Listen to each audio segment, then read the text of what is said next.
ಎಲ್ಲಾ ಗೃಹಲಕ್ಷ್ಮಿಯರಿಗೂ ಕೂಡ ಬಂಪರ್ ಸಿಹಿ ಸುದ್ದಿ 10,000 ರೂಪಾಯಿವರೆಗೂ ನಿಮ್ಮ ಅಕೌಂಟ್ಗೆ ಹಣ ಬರಲಿದೆ. ಹೌದು, ಯಾರಿಗೆ ಹಣ ಬರುತ್ತೆ ಮತ್ತು ಇಂಥವರಿಗೆ ಗೃಹಲಕ್ಷ್ಮಿಯರಿಗೆ ಇನ್ ಮುಂದೆ ಹಣ ಬರಲ್ಲ. ನೀವು ಕೂಡ ರೇಷನ್ ಕಾರ್ಡ್ ಹೊಂದಿದ್ದು 2 ತಪ್ಪು ಮಾಡಿದ್ದೆ ಆದಲ್ಲಿ ನಿಮ್ಮ ಅಕೌಂಟ್ಗೂ ಕೂಡ ಗೃಹಲಕ್ಷ್ಮಿ ಯೋಜನೆ ಹಣ ಬರೋದು ಬಂದ್ ಆಗ್ಬಹುದು. ಸದ್ಯಕ್ಕೆ ಬಂದಿರೋ ದೊಡ್ಡ ಬ್ರೇಕಿಂಗ್ ನ್ಯೂಸ್. ಹಾಗೂ ಎರಡನೇದಾಗಿ ಎಲ್ಲ ಒಂದು ರೇಷನ್ ಕಾರ್ಡ್ ಇದ್ದವರಿಗೆ ಒಂದು ಹೊಸ ಸಿಹಿ ಸುದ್ದಿ ಕೂಡ ಬಂದಿದೆ. ಅನ್ನಭಾಗ್ಯ ಯೋಜನೆಯಲ್ಲಿ ಭಾರಿ ಬದಲಾವಣೆ ಮಾಡಲು ಕರ್ನಾಟಕ ಸರ್ಕಾರದಿಂದ ತೀರ್ಮಾನ ಮಾಡಲಾಗಿದೆ ವೀಕ್ಷಕರೇ.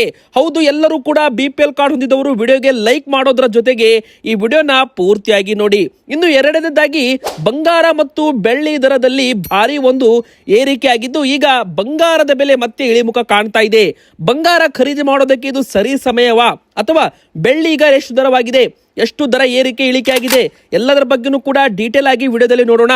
ಮತ್ತು ಇಷ್ಟೊಂದು ಬೆಲೆ ಏರಿಕೆಗೆ ಕಾರಣ ಕೂಡ ಏನು ಎಂಬುದು ಈಗ ತಿಳಿದು ಬಂದಿದೆ ವೀಕ್ಷಕರೇ. ಎಲ್ಲ ಕೂಡ ಡೀಟೇಲ್ ಆಗಿ ವಿಡಿಯೋದಲ್ಲಿ ನಿಮಗೆ ಮಾಹಿತಿ ಸಿಗಲಿದೆ. ವಿಡಿಯೋಗೆ ಲೈಕ್ ಕೂಡ ಮಾಡ್ತಾ ಇರಿ. ಇನ್ನು ಕರ್ನಾಟಕದ ಈ 8 ಜಿಲ್ಲೆಗಳಿಗೆ ಮತ್ತೆ ಈಗ ಮಳೆ ಶುರುವಾಗಲಿದೆ. ಜನವರಿ 2ನೇ ವಾರದಿಂದ ಮತ್ತೆ ಮೋಡ ಕವಿದ ವಾತಾವರಣ, ಮಳೆ ಪ್ರಮಾಣ ಮತ್ತು ಚಳಿ ಪ್ರಮಾಣ ಈ 8-10 ಜಿಲ್ಲೆಗಳಿಗೆ ಶುರುವಾಗಲಿದೆ ಅಂತ ಹೇಳ್ಬೋದು.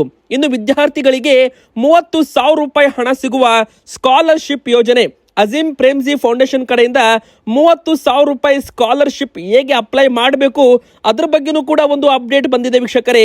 ಇನ್ನು ಮೆಟ್ರಿಕ್ ನಂತರದ ವಿದ್ಯಾರ್ಥಿಗಳಿಗೂ ಕೂಡ ಸಿಹಿ ಸುದ್ದಿ ಬಂದಿರುವಂಥದ್ದು. ಸೊ ಎಲ್ಲ ಕೂಡ ಡೀಟೇಲ್ ಆಗಿ ವಿಡಿಯೋದಲ್ಲಿ ಮಾಹಿತಿ ಕೊಟ್ಟಿದ್ದೇವೆ. ವಿಡಿಯೋನ ಪೂರ್ತಿಯಾಗಿ ನೋಡಿ. ನೀವಿನ್ನೂ ಕೂಡ ವಿಡಿಯೋಗೆ ಲೈಕ್ ಮಾಡಿಲ್ಲ ಅಂದರೆ ದಯವಿಟ್ಟು ವಿಡಿಯೋಗೆ ಒಂದು ಲೈಕ್ ಮಾಡಿ. ಹಾಗೆ ಕಮೆಂಟ್ ಬಾಕ್ಸಲ್ಲಿ ನಿಮ್ಮ ಊರಿನ ಹೆಸರನ್ನ ನೀವು ಕಮೆಂಟ್ ಮಾಡಿ ವೀಕ್ಷಕರೇ. ಹಾಗೂ ಪ್ರತಿಯೊಬ್ಬರು ಕೂಡ ಕಮೆಂಟಲ್ಲಿ ಗೃಹಲಕ್ಷ್ಮಿ ಯೋಜನೆ ನಿಮಗೆ ಹಣ ಸೆಪ್ಟೆಂಬರ್ವರೆಗೂ ಬಂದಿದೆಯಾ ಅಥವಾ ನಿಮಗೆ ಎಷ್ಟು ಕಂತು ಹಣ ಇನ್ನೂ ಕೂಡ ಬರೋದು ಬಾಕಿ ಇದೆ, ಬೇಗನೆ ಕಮೆಂಟಲ್ಲಿ ತಿಳಿಸಿ. ಹಾಗೆ ನಮ್ಮ ಚಾನಲ್ಗೆ ನೀವು ಸಬ್ಸ್ಕ್ರೈಬ್ ಆಗಿಲ್ಲ ಅಂದರೆ ಸಬ್ಸ್ಕ್ರೈಬ್ ಕೂಡ ಮಾಡಿ, ವಿಡಿಯೋಗೆ ಲೈಕ್ ಕೂಡ ಮಾಡಿ. ಬನ್ನಿ ಈಗ ವಿಡಿಯೋನ ಶುರು ಮಾಡೋಣ. ಮೊದಲಿಗೆ ಗೃಹಲಕ್ಷ್ಮಿಯರಿಗೆ ಇವತ್ತು 2 ದೊಡ್ಡ ಅಪ್ಡೇಟ್ ಬಂದಿದೆ. ಮೊದಲಿಗೆ 4,000 ರೂಪಾಯಿ ಹಣ ಜಮೆ ಆಗ್ತಾ ಇದೆ, ಅದರ ಬಗ್ಗೆ. ಎರಡನೇದಾಗಿ ರೇಷನ್ ಕಾರ್ಡ್ ಇದ್ದ ಗೃಹಲಕ್ಷ್ಮಿಯರು ಈ 2 ತಪ್ಪು ಮಾಡಿದ್ದಲ್ಲಿ ಅವರ ಅಕೌಂಟ್ಗೆ ಹಣ ಕೂಡ ಬರೋದು ಬಂದ್ ಆಗಬಹುದು ಅಂತ ಹೇಳಲಾಗಿದೆ ವೀಕ್ಷಕರೇ. ಬನ್ನಿ ಈಗ 2 ಕೂಡ ನೋಡೋಣ. ಮೊದಲಿಗೆ ಫೆಬ್ರವರಿ ಮತ್ತು ಮಾರ್ಚ್ ತಿಂಗಳ ಹಣವನ್ನ ಬಿಡುಗಡೆ ಮಾಡ್ತಾ ಇದ್ದೀವಿ ಅಂತ ಮೊದಲೇ ಈಗ ಸಚಿವ ಲಕ್ಷ್ಮೀ ಹೆಬ್ಬಾಳ್ಕರ್ ಮೇಡಮ್ ಅವರು ಘೋಷಣೆ ಮಾಡಿದ್ದಾರೆ. ಇನ್ನು ಇನ್ನೊಂದು ಕಡೆಗೆ ಹಣವನ್ನ ಜಮೆ ಮಾಡಬೇಕು, ಇಲ್ಲವಾದಲ್ಲಿ ಹೋರಾಟ ಮಾಡೋದಾಗಿ ಮಹೇಶ್ ತೆಂಗಿನಕಾಯಿ ಅವರು ಸರ್ಕಾರಕ್ಕೆ ಒಂದು ದೊಡ್ಡ ಒಂದು ಹೇಳಿಕೆಯನ್ನ ಆಗ್ರಹನ ಮಾಡಿದ್ದಾರೆ. ಫೆಬ್ರವರಿ ಮತ್ತು ಮಾರ್ಚ್ನ ತಿಂಗಳ 1,24,00,000 ಮಹಿಳೆಯರಿಗೆ ಗೃಹಲಕ್ಷ್ಮಿ ಯೋಜನೆ ದುಡ್ಡು ಹಾಕಿಲ್ಲ. 5,000 ಕೋಟಿ ರೂಪಾಯಿ ಫಲಾನುಭವಿಗಳ ಖಾತೆಗೆ ಹಾಕಬೇಕು. ಒಂದು ವೇಳೆ ಹಾಕದಿದ್ರೆ ಹೋರಾಟ ಮಾಡ್ತೀವಿ ಅಂತ ಶಾಸಕರು ಮಹೇಶ್ ತೆಂಗಿನಕಾಯಿ ಅವರು ಹೇಳಿಕೆ ಕೊಟ್ಟಿದ್ದು ಸರ್ಕಾರಕ್ಕೆ ಆಗ್ರಹ ಕೂಡ ಇಲ್ಲಿ ಮಾಡಿದ್ದಾರೆ. ಇದು ಕೂಡ ಒಂದು ದೊಡ್ಡ ಬ್ರೇಕಿಂಗ್ ನ್ಯೂಸ್ ಆಗಿದೆ. ಇನ್ನು ಎರಡನೇದಾಗಿ ಈ ಹಣ ಈಗ ಬಿಡುಗಡೆ ಮಾಡ್ತಾ ಇದ್ದೀವಿ ಅಂತಾನೂ ಕೂಡ ಸಚಿವೆ ಲಕ್ಷ್ಮೀ ಹೆಬ್ಬಾಳ್ಕರ್ ಮೇಡಮ್ ಅವರು ಹೇಳಿದ್ದಾರೆ. ಹಣಕಾಸು ಇಲಾಖೆಗೆ ಸೂಚನೆ ಕೂಡ ಹೋಗಿದೆ. ಮುಖ್ಯಮಂತ್ರಿ ಸಿದ್ದರಾಮಯ್ಯನವರು ಕೂಡ ಈ ಹಣವನ್ನ ಹಾಕೋದಾಗಿ ಗೃಹಲಕ್ಷ್ಮಿಯರಿಗೆ ಭರವಸೆ ಕೂಡ ಸದನದಲ್ಲಿ ಕೊಟ್ಟಿದ್ದಾರೆ. ಹೀಗಾಗಿ ಈ ಒಂದು ಯೋಜನೆ ಹಣ ಯಾವಾಗ ನಿಮ್ಮ ಅಕೌಂಟ್ಗೆ ಬರುತ್ತೆ, ಮೊದಲಿಗೆ ನಿಮಗೆ 4,000 ರೂಪಾಯಿ ಜಮೆ ಆಗಲಿದೆ ವೀಕ್ಷಕರೇ. ಹೌದು, ಇದೇ ಒಂದು 31ನೇ ತಾರೀಕಿನ ಒಳಗೆ ನಿಮ್ಮ ಅಕೌಂಟ್ಗೆ ಮತ್ತೊಂದು ಸುತ್ತಿನ ಕಂತಿನ ಹಣ ಜಮೆ ಆಗಲಿದೆ ಗೃಹಲಕ್ಷ್ಮಿಯರಿಗೆ ಅಂತಾನೆ ಹೇಳ್ಬೋದು. ಇನ್ನು ಎರಡನೇದಾಗಿ ಫೆಬ್ರವರಿ ಮಾರ್ಚ್ ತಿಂಗಳ ಹಣ ಡೈರೆಕ್ಟ್ ಆಗಿ ಒಟ್ಟಿಗೆ ಜಮೆ ಆಗುತ್ತಾ ಅಥವಾ 2,000 ಮತ್ತು 2,000 2 ಬಾರಿ ಜಮೆ ಆಗುತ್ತಾ, ಇದರ ಬಗ್ಗೆ ಅಧಿಕೃತ ಅಪ್ಡೇಟ್ ಇನ್ನೂ ಕೂಡ ಬಂದಿಲ್ಲ ವೀಕ್ಷಕರೇ. ಆದ್ರೆ ಈ 2 ಕಂತನ್ನು ಕೂಡ ಆದಷ್ಟು ಬೇಗನೆ ಜಮೆ ಮಾಡ್ತೀವಿ. ಹಣಕಾಸು ಇಲಾಖೆ ಹಣ ಬಿಡುಗಡೆ ಮಾಡ್ತಾ ಇದ್ದಂತೆ ತಡ ಮಾಡದೆ ಗೃಹಲಕ್ಷ್ಮಿಯರ ಅಕೌಂಟ್ಗೆ ಹಣವನ್ನ ಜಮೆ ಮಾಡ್ತೀವಿ ಅಂತ ಸಚಿವೆ ಲಕ್ಷ್ಮೀ ಹೆಬ್ಬಾಳ್ಕರ್ ಮೇಡಮ್ ಅವರು ಸುದ್ದಿಗಾರರೊಂದಿಗೆ ಮಾತನಾಡುವಾಗ ಈ ಒಂದು ಹೇಳಿಕೆಯನ್ನ ಕೊಟ್ಟಿದ್ದಾರೆ ವೀಕ್ಷಕರೇ. ಅಂದ್ರೆ ನಿಮ್ಮ ಅಕೌಂಟ್ಗೆ ಇನ್ನು ಶೀಘ್ರದಲ್ಲಿ 4,000 ರೂಪಾಯಿ ಬರೋದಂತೂ ಗ್ಯಾರಂಟಿ. ಇನ್ನುಳಿದ 6,000 ರೂಪಾಯಿ ಬಗ್ಗೆ ಮಾಹಿತಿ ಕೊಡಿ ಅಂದ್ರೆ ಅಕ್ಟೋಬರ್, ನವೆಂಬರ್, ಡಿಸೆಂಬರ್ ಈ 3 ತಿಂಗಳ ಹಣ ಇನ್ನು ಸ್ವಲ್ಪ ತಡವಾಗಬಹುದು.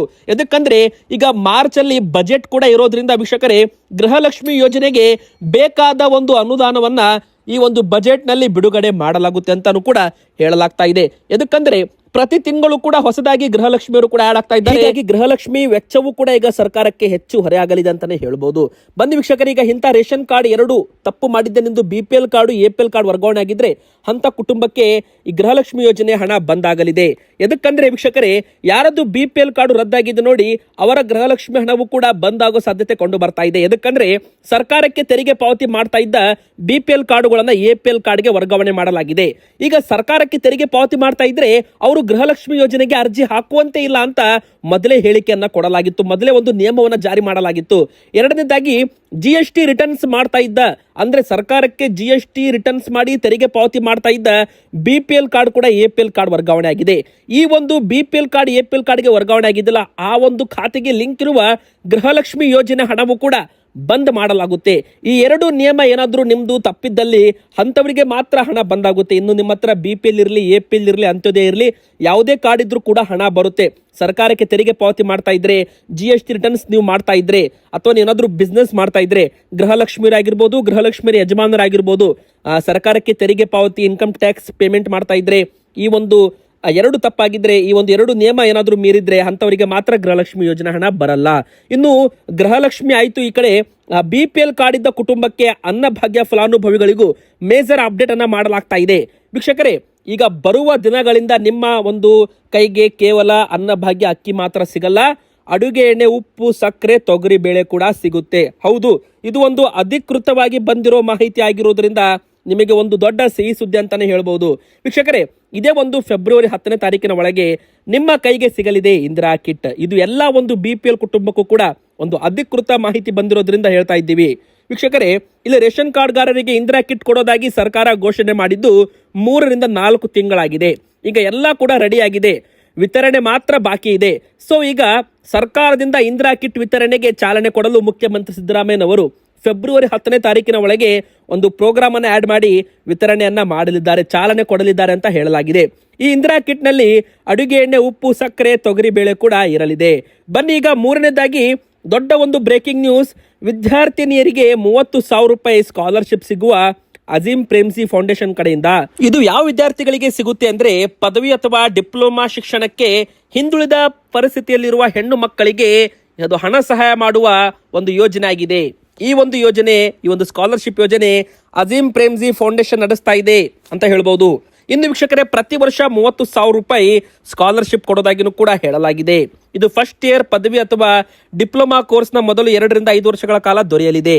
ಇನ್ನು SSP ಸ್ಕಾಲರ್ಶಿಪ್ ಕೂಡ ಕೊನೆ ದಿನಾಂಕ ಜನವರಿ 28 ಅಂತ ಹೇಳಲಾಗಿದೆ.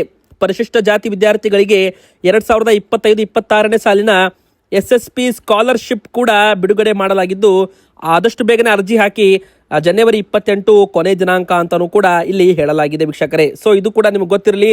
ssp.postmatric.karnataka.government.in ಈ ಒಂದು ವೆಬ್ಸೈಟ್ಗೆ ಹೋಗಿ ಪರಿಶಿಷ್ಟ ಜಾತಿ ವಿದ್ಯಾರ್ಥಿಗಳು ಸ್ಕಾಲರ್ಶಿಪ್ಗೆ ಅಪ್ಲೈ ಮಾಡಬಹುದು. ಇನ್ನು ಅಜೀಂ ಪ್ರೇಮ್ಜಿ ಅವರ ಫೌಂಡೇಶನ್ ಕಡೆಯಿಂದ ವಿದ್ಯಾರ್ಥಿನಿಯರಿಗೆ ಮಾತ್ರ, ಹೆಣ್ಣು ಮಕ್ಕಳಿಗೆ ಮಾತ್ರ 30,000 ರೂಪಾಯಿ ಆರ್ಥಿಕ ನೆರವು. ಇದು ಕೂಡ ಯಾರು ಆಯ್ಕೆ ಆಗ್ತಾರೆ ಅವರಿಗೆ ಮಾತ್ರ ಅಂತ ಹೇಳಲಾಗಿದೆ. ಫಸ್ಟ್ ಇಯರ್ ಪದವಿ ಅಥವಾ ಡಿಪ್ಲೊಮಾ ಕೋರ್ಸ್ನ ಮೊದಲು 2 ರಿಂದ 5 ವರ್ಷಗಳ ಕಾಲ ದೊರೆಯುತ್ತೆ. ಹಣವನ್ನು ನೇರವಾಗಿ ಬ್ಯಾಂಕ್ ಖಾತೆಗೆ ಟ್ರಾನ್ಸ್ಫರ್ ಮಾಡಲಾಗುತ್ತೆ. ಇದು ಫಸ್ಟ್ ಇಯರ್ ಪದವಿ ಅಥವಾ ಡಿಪ್ಲೊಮಾ ಕೋರ್ಸ್ನ ಮೊದಲು 2 ರಿಂದ 5 ವರ್ಷಗಳ ಕಾಲ ದೊರೆಯುತ್ತೆ. ಹಣವನ್ನ ನೇರವಾಗಿ ಬ್ಯಾಂಕ್ ಖಾತೆಗೆ ಜಮೆ ಮಾಡಲಾಗುತ್ತೆ. ಹೆಣ್ಣು ವಿದ್ಯಾರ್ಥಿನಿಯರಾಗಿರ್ಬೇಕು, 10ನೇ ತರಗತಿ 12ನೇ ತರಗತಿ ಸರ್ಕಾರಿ ಶಾಲಾ ಕಾಲೇಜು ಇಂದ ರೆಗ್ಯುಲರ್ ಸ್ಟೂಡೆಂಟ್ ಆಗಿ ಪಾಸ್ ಆಗಿರ್ಬೇಕು, ಪೂರ್ಣವಾಗಿರ್ಬೇಕು ಅಂತ ಹೇಳಲಾಗಿದೆ. ಇನ್ನು ಈ ಮೊದಲೇ ಯಾರಾದರೂ ಅಜೀಂ ಪ್ರೇಮ್ಜಿ ಯೂನಿವರ್ಸಿಟಿಗೆ ಪ್ರವೇಶ ಪಡೆದಿದ್ರೆ ಅಥವಾ ವಿಪ್ರೋ ಸಂತೂರ್ ಸ್ಕಾಲರ್ಶಿಪ್ಗೆ ಪಡೆದಿದ್ರೆ ನೀವು ಅರ್ಹರಾಗಿರೋದಿಲ್ಲ ಅಂತಾನೂ ಕೂಡ ಹೇಳಲಾಗಿದೆ ವೀಕ್ಷಕರೇ. ಇದಕ್ಕೆ ನೀವು ಅರ್ಜಿ ಹಾಕ್ಬೇಕಂದ್ರೆ ಆನ್ಲೈನ್ ಮೂಲಕ ಅಂತಾನೂ ಕೂಡ ಹೇಳಲಾಗಿದೆ. ಇನ್ನು ಬಂಗಾರ ಮತ್ತು ಬೆಳ್ಳಿ ದರದಲ್ಲೂ ಕೂಡ ಭಾರಿ ಒಂದು ಏರಿಕೆ ಕಂಡಿದ್ದು, ಈಗ ಬಂಗಾರ ದರ ಇಳಿಕೆ ಆಗಿದ್ರೆ ಬೆಳ್ಳಿ ದರ 5,000 ರೂಪಾಯಿ ಏರಿಕೆ ಆಗಿದೆ. ಹೌದು ವೀಕ್ಷಕರೇ, ಎಲ್ಲ ಒಂದು ಬಂಗಾರ ಪ್ರಿಯರಿಗೆ ಒಂದು ದೊಡ್ಡ ಒಂದು ಸಿಹಿ ಸುದ್ದಿ ಅಂತಾನೆ ಹೇಳ್ಬೋದು ಸದ್ಯಕ್ಕೆ ಬಂದಿರೋ ಅಪ್ಡೇಟ್ ಪ್ರಕಾರ. ಎದಕ್ಕಂದ್ರೆ ಕಳೆದ 1 ವಾರದಿಂದ ಬಂಗಾರದ ಬೆಲೆಯಲ್ಲಿ ಏರಿಕೆ ಇಳಿಕೆ ಆಗ್ತಾನೆ ಇದೆ. ಆದ್ರೆ ಸದ್ಯಕ್ಕೆ ಬಂದಿರೋ ಅಪ್ಡೇಟ್ ಪ್ರಕಾರ ಹೇಳೋದಾದ್ರೆ ಇಲ್ಲಿ 380 ರೂಪಾಯಿಯಷ್ಟು ಬೆಲೆ ಈಗ ಇಳಿಕೆ ಆಗಿರುವಂತದ್ದು. ಆದ್ರೆ ಮುಂದಿನ ಬರೋ ದಿನಗಳಲ್ಲಿ ಮತ್ತಷ್ಟು ಇಳಿಕೆ ಆಗುತ್ತಾ ಬಂಗಾರದ ಬೆಲೆ? ಎದಕ್ಕಂದ್ರೆ ಸಾರ್ವಕಾಲಿಕ ಗರಿಷ್ಠ ದರ ಬಂಗಾರದ ಮುಟ್ಟಿದ ಮೇಲೆ ಇಲ್ಲಿ ಸೆಲ್ಲಿಂಗ್ ನಡೆಯುತ್ತೆ. ಅಂದ್ರೆ ಯಾರಾದ್ರೂ ಕಡಿಮೆ ದರದಲ್ಲಿ ಗೋಲ್ಡ್ ಶೇರ್ಸ್ ಗಳನ್ನ ಖರೀದಿ ಮಾಡಿರ್ತಾರಲ್ಲ, ಅವರು ಈಗ ಪ್ರಾಫಿಟ್ ಬುಕಿಂಗ್ ಅನ್ನ ಮಾಡ್ತಾರೆ, ಅವರ ಒಂದು ಲಾಭವನ್ನು ಬುಕ್ ಮಾಡ್ತಾರೆ. ಹೀಗಾಗಿ ಬಂಗಾರ ಬೆಲೆ ಇಳಿಕೆ ಆಗ್ಬೋದು ಅಂತ ಒಂದು ಕಡೆಗೆ ಹೇಳಲಾಗ್ತಾ ಇದೆ. ಆದ್ರೆ ಅಧಿಕೃತವಾಗಿ ಏನೂ ಕೂಡ ಹೇಳೋಕ್ ಬರಲ್ಲ. ಯಾಕಂದ್ರೆ ಸದ್ಯಕ್ಕೆ ಬಂದಿರೋ ಅಪ್ಡೇಟ್ ಪ್ರಕಾರ 380 ರೂಪಾಯಿ ಮಾತ್ರ ಇಳಿಕೆ ಆಗಿದೆ. 1,43,500 ರೂಪಾಯಿ ಇದೆ ಈಗ 24 ಕ್ಯಾರೆಟ್ ಚಿನ್ನದ ಬೆಲೆ. ಆದ್ರೆ ಬೆಳ್ಳಿ ದರ ಮತ್ತೆ 5,000 ರೂಪಾಯಿ ಏರಿಕೆ ಆಗೋದರ ಮೂಲಕ 2,90,000 ರೂಪಾಯಿಂದ 2,95,000 ರೂಪಾಯಿ ಆಗಿರುವಂತದ್ದು. ಇದು ಬೆಳ್ಳಿ ದರವೂ ಕೂಡ ಇದಕ್ಕೆ ಏರಿಕೆ ಆಗ್ತಾ ಇದೆ. ಇದಕ್ಕೆ ಕಾರಣ ಕೂಡ ಸಿಕ್ಕಿದೆ. ಇಂಡಸ್ಟ್ರಿಯಲ್ಗಳಲ್ಲೂ ಕೂಡ ಈಗ ಬೆಳ್ಳಿ ಮೆಟಲ್ಗಳನ್ನ ಯೂಸ್ ಮಾಡ್ತಾ ಇದ್ದಾರೆ. ಇನ್ನು ಎರಡನೇದಾಗಿ ಎಲೆಕ್ಟ್ರಿಕ್ ವಾಹನಗಳು ಈಗ ತುಂಬಾನೇ ಚಾಲ್ತಿಯಲ್ಲಿ ಬಂದಿದೆ. ಕಾರ್ಗಳು ಕೂಡ ಎಲೆಕ್ಟ್ರಿಕ್ ಆಗಿವೆ, ಬೈಕ್ಗಳು ಕೂಡ ಎಲೆಕ್ಟ್ರಿಕ್ ಆಗಿವೆ, ಎಲೆಕ್ಟ್ರಿಕ್ ಸೈಕಲ್ ಕೂಡ ಬರ್ತಾ ಇದೆ. ಸೊ ವೀಕ್ಷಕರೇ, ಇಲ್ಲಿ ಬೆಳ್ಳಿ ಕೂಡ ಯೂಸ್ ಮಾಡ್ತಾ ಇದ್ದಾರೆ ಬ್ಯಾಟ್ರಿಗಳಲ್ಲಿ, ಹೀಗಾಗಿ ಬೆಳ್ಳಿಗೆ ಡಿಮ್ಯಾಂಡ್ ಬಂದಿದೆ. ಇನ್ನು ಮೂರನೇದಾಗಿ AI ಚಿಪ್ ಸೆಟ್ಗಳಲ್ಲೂ ಕೂಡ ಬೆಳ್ಳಿನ ಯೂಸ್ ಮಾಡ್ತಾ ಇದ್ದಾರೆ. ನಾಲ್ಕನೇದಾಗಿ ಈ ಒಂದು ಬೆಳ್ಳಿಯನ್ನ ಆಭರಣಕ್ಕೆ ಮಾತ್ರ ಅಲ್ಲ, ಟ್ರೇಡಿಂಗ್ ಕೂಡ ಮಾಡ್ತಾ ಇದ್ದಾರೆ, ಹೀಗಾಗಿ ಬೆಳ್ಳಿಗೆ ತುಂಬಾ ಡಿಮ್ಯಾಂಡ್ ಬಂದಿರುವಂತದ್ದು. ವೀಕ್ಷಕರೇ, ಬನ್ನೀಗ ಮತ್ತೊಂದು ದೊಡ್ಡ ಬ್ರೇಕಿಂಗ್ ನ್ಯೂಸ್ ಏನಂತ ನೋಡೋಣ. ಕರ್ನಾಟಕದ ಈ ಒಂದು 8 ಜಿಲ್ಲೆಗಳಲ್ಲಿ ಮತ್ತೆ ಮಳೆ ಸುರಿಯಬಹುದು ಅಂತ ಹವಾಮಾನ ಇಲಾಖೆ ಹೇಳಿರುವಂತದ್ದು. ವೀಕ್ಷಕರೇ, ಯಾವೆಲ್ಲ ಜಿಲ್ಲೆಗಳಲ್ಲಿ ಮಳೆ ಸುರಿಯುತ್ತೆ? ಮೊದಲಿಗೆ ಬಂಗಾಳ ಕೊಲ್ಲಿಯಲ್ಲಿ ಉಂಟಾಗಿರುವ ವಾಯುಭಾರ ಕುಸಿತದಿಂದಾಗಿ ಕೆಲವು ಕಡೆಗೆ ಒಂದು ಮಳೆ ಬರುವ ಸಾಧ್ಯತೆ ಇದೆ ಅಂತ ಹವಾಮಾನ ಇಲಾಖೆ ಮುನ್ಸೂಚನೆ ಕೊಟ್ಟಿದೆ. ಚಿಕ್ಕಮಗಳೂರು ಜಿಲ್ಲೆ, ಅಜ್ಜಂಪುರ, ತರೀಕೆರೆ, ಕಮ್ಮರಡ್ಡಿ, ಜಯಪುರ, ಇನ್ನು ಬೆಳಗಾವಿಯ ಹಿಡಕಲ ಅಣೆಕಟ್ಟು, ವಿಮಾನ ನಿಲ್ದಾಣ ನಿಪ್ಪಾಣಿ, ದಕ್ಷಿಣ ಕನ್ನಡದ ಸುಳ್ಯ, ಉಡುಪಿ, ಹಾಸನದ ಸಾಲಿಗಾಮಿ, ರಾಜ್ಯದ ವಿವಿಧ ಕಡೆಗೆ ವರ್ಷದ ಮೊದಲ ಮಳೆಯ ಸಿಂಚನವಾಗಿದೆ. ದಕ್ಷಿಣ ಕನ್ನಡದ ಚಿಕ್ಕಮಗಳೂರು, ಹಾಸನ, ಕೊಡಗು ಮತ್ತು ಮೈಸೂರು ಮತ್ತೆ ಬೆಳಗಾವಿ, ಚಿಕ್ಕಮಗಳೂರು ಈ ಜಿಲ್ಲೆಗಳಲ್ಲಿ ಸಾಧಾರಣ ಮಳೆ ಆಗಲಿದೆ ಅಂತ ಹೇಳಲಾಗಿದ್ದು, ಉಳಿದ ಭಾಗಗಳಲ್ಲಿ ಭಾಗಶಃ ಮೋಡ ಕವಿದ ವಾತಾವರಣ. ಆದರೆ ಜನವರಿ 2ನೇ ವಾರದ ನಂತರ ಮತ್ತೆ ಚಳಿ ಪ್ರಮಾಣ ಜಾಸ್ತಿ ಆಗಲಿದೆ ಅಂತಾನೂ ಕೂಡ ಹೇಳಲಾಗ್ತಾ ಇದೆ. ಇವತ್ತಿಗೆ ಇಷ್ಟ ಆಗಿತ್ತು ವಿಡಿಯೋ. ಇಷ್ಟ ಆದರೆ ವಿಡಿಯೋಗೆ ಲೈಕ್ ಮಾಡಿ, ನಮ್ಮ ಚಾನಲ್ಗೆ ಸಬ್ಸ್ಕ್ರೈಬ್ ಆಗಿ.